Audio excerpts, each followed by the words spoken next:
जय हिंद, नमस्कार दोस्तों, कैसे हैं आप सभी। स्वागत है आप सभी का आज इस सेशन के अंदर। मैं आपका साथी और जाट आज इस मुद्दे पे बात करने वाला हूं कि पशु प्रीचर का पेपर चल रहा है और 3 शिफ्टों के मतलब 2 शिफ्टों में 3 दिन के लिए है, जिसके अंदर पेपर लीक की है, क्या मामला है, ये जो सही है या गलत है, ये सारी बात करूंगा। चैनल सब्सक्राइब कर दीजिए। इसमें आप भी अपनी तरफ से प्रतिक्रिया जरूर दीजिएगा। मैं मेरी तरफ से प्रतिक्रिया दे रहा हूँ, आपको कैसा लगे तो अपने दोस्तों के साथ जरूर शेयर करिएगा, ठीक है। तो इसके अंदर है क्या क्या नहीं है वो बात करूं। देखो, ये पेपर लीक ऐसे स्पेशल रूप से कोई ऐसी न्यूज घटना हुई नहीं है। अभी फर्स्ट पारी का पेपर हो रहा है, उसके बाद सेकंड पारी का होगा और उसके बाद कल से पेपर फिर से 3 दिन तक लगातार पेपर है। आप सबको पता है, ये आपका शेड्यूल जारी हो चुका है। जैसा कि आप सभी को ये पता है कि 3 दिन में पेपर है, इसमें नॉर्मलाइजेशन भी होना जाहिर सी बात है। तो अब इसके अंदर ये पेपर लीक मैं क्यों बोल रहा हूँ, पेपर लीक इसलिए बोल रहा हूँ कि रेलवे के अंदर जब पेपर होता है, एसएससी जब पेपर होता है, वो पेपर होते हैं ऑनलाइन कंडक्ट, जिसके अंदर सीबीटी पेपर होते हैं, कंप्यूटर बेस्ड टेस्ट होते हैं और उसके अंदर कोई आपको पेपर नहीं मिलता। एग्जाम होते ही आपको बाहर निकलते टाइम आपके हाथ में कोई पेपर नहीं होता। आप कंप्यूटर पे स्क्रीन में पेपर प्रश्न देख के और वहीं सबमिट हो गया, वहीं चला गया, आपको नहीं मिला, नहीं और किसी को मिला। अब वो पेपर ही आपको नहीं मिल रहा और कंप्यूटर बेस्ड टेस्ट होने के बाद जब एसएससी के अंदर पेपर सॉल्यूशन करवाते हैं टीचर, उन टीचर के लिए जो एसएससी है अपनी तरफ से नोटिस जारी करती है कि आपको पेपर सॉल्यूशन नहीं करवाना। और जब रेलवे के पेपर होते हैं, जब जैसा आपको पता अभी एएलपी का एग्जाम हुआ था, 29 तारीख को संपूर्ण हुआ था, 5 दिन चला था, उसके अंदर भी यही कंडीशन हुआ। जब फर्स्ट डे फर्स्ट शिफ्ट का पेपर हुआ, टीचरों ने विद्यार्थियों को ला ला के शुरू कर दिया आंसर की करवाना कि आपके पेपर में कैसा प्रश्न आया था, और टीचर भी बता रहे थे फटाफट से। तो उसके लिए रेलवे ने नोटिस जारी किया था स्पष्ट रूप से कि आप आंसर की सॉल्यूशन नहीं करवा सकते। उसके अंदर तो पेपर ही नहीं मिल रहा था, फिर भी जो बच्चे के दिमाग में याद रहता उन प्रश्नों को यहाँ पे बताया जा रहा था, फिर उनको बैन कर दिया गया, उनको मना कर दिया गया रेलवे के द्वारा नोटिस जारी करके कि आपको पेपर नहीं करवाना सॉल्यूशन। आप एग्जाम होने के बाद अपना पेपर सॉल्यूशन करवा सकते हो, पहले मत करवाइए। और या फिर हम जब एग्जाम की आंसर की जो हमारी साइट पे अपलोड कर देते हैं उसको आप एक्सप्लेन कर सकते हो, लेकिन अभी एग्जाम के बीच आप आंसर की नहीं करवा सकते।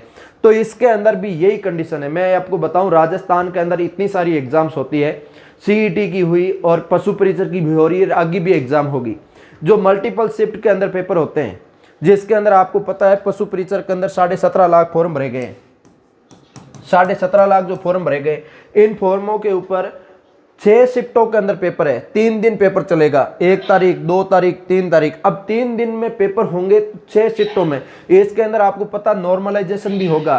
तो अब इसके अंदर जो फर्स्ट शिफ्ट के अंदर पेपर देने जा रहा है सुबह 9 बजे से, जिसका 12 बजे तक पेपर है, वो विद्यार्थी इतने दिन तक तैयारी की, इतने दिन तक गया और अच्छे से पढ़ा, उसके बाद इसने पेपर दिया। इसका पेपर कैसा भी हो, चलो कोई बात नहीं।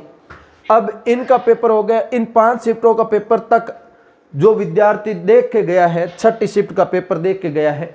एक स्टूडेंट पेपर अपने आप से देखता वो अलग चीज है, लेकिन टीचर जब पेपर दिखाता है उसको एक्सप्लेन करके देता है कि इसका आंसर ये होगा, इसका आंसर ये होगा। फटाफट से सभी लाइव कूद पड़ते हैं, सभी टीचर अच्छे से, और सबका लाइव शेड्यूल लगा हुआ देख लिया होगा, जिसमें मैं भी शामिल हूँ, मैं भी करवाऊंगा। क्योंकि आज तक राजस्थान के अंदर ऐसी कोई वैकेंसी नहीं है जिसके अंदर मल्टीपल शिफ्ट में पेपर हो रहा हो, उसके लिए बैन किया गया हो, इसका आप सॉल्यूशन नहीं करवा सकते। अभी तक नहीं हुआ। ऐसा नोटिस आरएसएसबी को भी जारी करना चाहिए कि टीचर इसका सॉल्यूशन नहीं करवाएं और नहीं हम पेपर बाहर देंगे। इनका असर यहां पड़ेगा, देखना।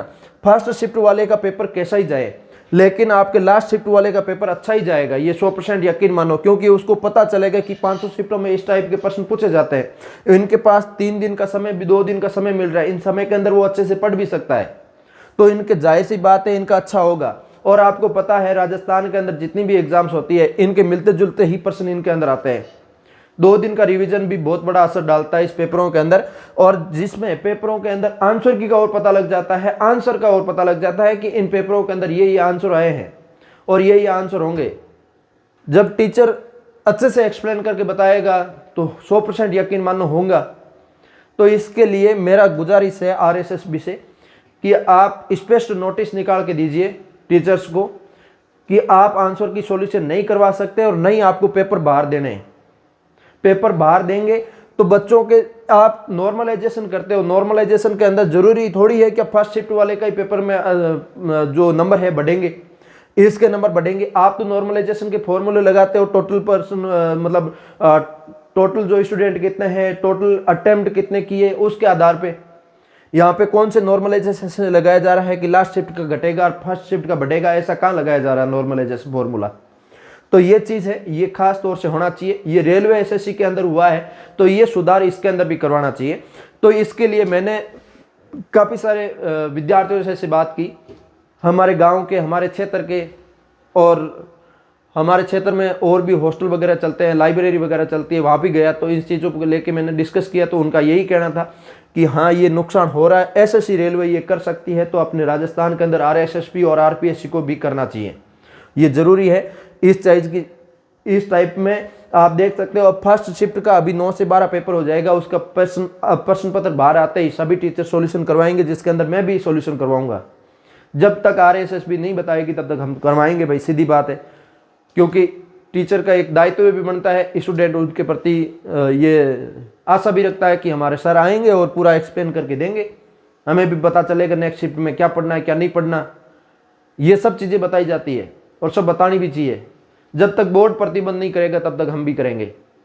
तो ये है कि इसके लिए आपको, मेरा यही मानना है। अब आपकी क्या सोच है, आप क्या कहते हो इसके बारे में? जरूरी नहीं है आप ये से मत सोच लेना कि फर्स्ट शिफ्ट के अंदर अब की बार मेरा तो पेपर है नहीं, मेरा तो लास्ट में पेपर है, फर्स्ट शिफ्ट वाले जाओ भाड़ में। तो नेक्स्ट बार आप देख लेना कि आपका भी फर्स्ट शिफ्ट आ जाएगा, लास्ट शिफ्ट में किसी और का आ जाएगा, तो उस टाइम क्या सोचोगे? तो उसके लिए आज से ये नोटिस जारी होकर बता दिया जाए तो अच्छा होगा। और आपकी क्या सोच है, आप क्या सोचते हो इसके बारे में, कमेंट करके जरूर बताइएगा। मैंने मेरी तरफ से पूरी प्रतिक्रिया रखी है कि पेपर जो लीक है ये लीक मान सकते हैं आप। ऐसे स्पेशल रूप से कोई सेंटर से और कहीं से आपका लीक वाला मामला मैंने सुना नहीं है और नहीं मैंने कहीं बताया। ऐसा कोई होगा तो आपको जरूर हम टेलीग्राम पे अवगत करवाएंगे। टेलीग्राम का लिंक डिस्क्रिप्शन दे रहा हूं, जाके आप ज्वाइन कर लेना। सबसे पहले आपको पेपर मिल जाएगा, आएगा बाहर तो, और आरएसएसबी नोटिस जारी कर दिया तो कहीं पेपर नहीं मिलेगा और नई सॉल्यूशन करवाएंगे। ठीक है, उम्मीद करता हूं अच्छे से आप समझ चुके होंगे। किसी प्रकार का कोई डाउट लगे तो मुझे कमेंट करके बताइए। हम मिलेंगे किसी नए सेशन के साथ, तब तक के लिए जय हिंद जय भारत।